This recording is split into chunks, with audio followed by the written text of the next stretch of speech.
From picturesque old towns to towering chateaux and 418 years of rich history, visiting Quebec City is definitely a delightful experience. Before we dive deeper into every stop of the one-day Quebec City itinerary, I will show you a map of the city and the stops on the map with the total one-way driving distance to help you better visualize Quebec City.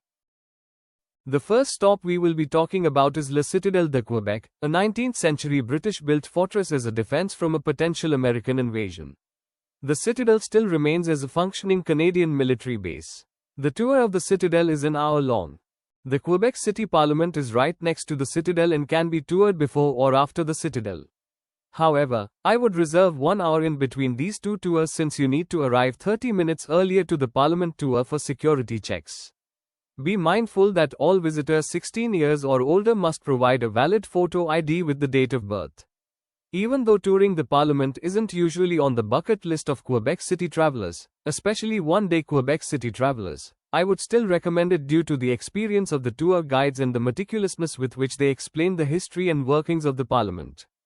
Compared to the parliaments of other Canadian provinces, the Quebec Parliament is unique due to a strong influence from the French.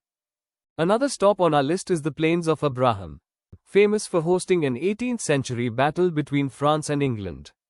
I would suggest dedicating around an hour to the Plains of Abraham since the battlefield also has a museum. You can also walk around Old Quebec City, a UNESCO World Heritage Site and North America's only walled city north of Mexico. Along with the Citadel, Old Quebec City also contains several other prominent places such as Chateau Frontenac, a luxury hotel that you can stay in. You can also enter the traditionally decorated lobby for free. You may even get the chance to see famous celebrities in the chateau. Another prominent place in Old Quebec City is Place Royale, known as the birthplace of French North America, since it marks the area where the first French settlement in the Americas was created. I would reserve at least a couple hours getting a feel for Old Quebec City outside of the Citadel. While strolling around the city, it may be wise to eat lunch. You can also visit the Royal Battery, a historic military installation in Quebec City's lower town. This was built by the French in the 17th century as a method of defense for British attacks and later American attacks. The battery is relatively small, so I would only reserve about a half hour at the battery. Since the Royal Battery is open 24 hours, I would suggest keeping it on the later side of your to-do list. Though the Royal Battery won't entertain visitors in the dark, feel free to swap it with one of the later places on your itinerary depending on your priorities. Before moving on to the outskirts, it is crucial that I spend some time discussing parking in Quebec City. The severity of parking issues in the city mainly depend on how accustomed you are to inconvenient parking. In the city, you can find available street parking, but you should be prepared to walk a few minutes to arrive at the destination. At the outskirts, parking lots are more readily available. The outskirts don't only come with good parking but they also come with good views. Montmorency Falls is around 15 minutes northeast of Quebec City. This waterfall is 100 feet taller than Niagara Falls. You can walk over the suspension bridge above the crest of the falls, which also allows you to feel the water. You can also ride the cable car, providing panoramic views of the falls. You should reserve at least a couple hours walking around Montmorency Falls. You should probably reserve a bit more if you are planning to use the cable car. It is also crucial to note that there is a very high chance that you will get wet at Montmorency Falls since the walk around the falls goes pretty close to the falls. However, the quantity by which you get wet does not make changing a must-do unless you decide to leave the main walkway and walk towards the falls on wet wooden boards. Like previously mentioned, Montmorency Falls requires some walking. There are two different parking lots in Montmorency Falls, which are connected by the cable car as mentioned before. One parking lot connects to the train station at Montmorency Falls and is more convenient from the main highway. I would suggest this parking lot if you are planning to ride the cable car.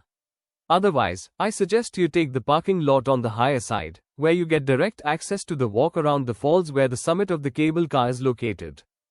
After you visit Montmorency Falls, your first day in Quebec will probably be done. If time permits, there are two options for the remainder of your trip. You can either go 30 minutes further northeast from Montmorency Falls to Saint Anne-de-Beaupré Shrine, or you can go back to Quebec City and visit Quebec City's earliest governor's residence Fort at Chateau, directly below the Dufferin Terrace. I would prefer the first option because Fort et Chateau closes at 5 p.m. Fort et Chateau is also closed in the winter. You should also be mindful that Saint Anne de Beaupré closes at 4 p.m. on Sunday, though it closes at 7 p.m. on any other day. You should also be mindful that Saint Anne de Beaupré takes significantly more time than Fort et Chateau. Even though both of them are self-guided, Saint Anne de Beaupré takes about an hour while Fort et Chateau takes only a half hour, mainly due to the sizes of the buildings.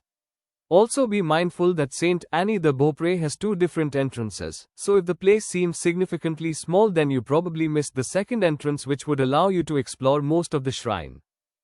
For dinner I would suggest heading back to Old Quebec. I would suggest eating dinner outside beside the St. Lawrence River.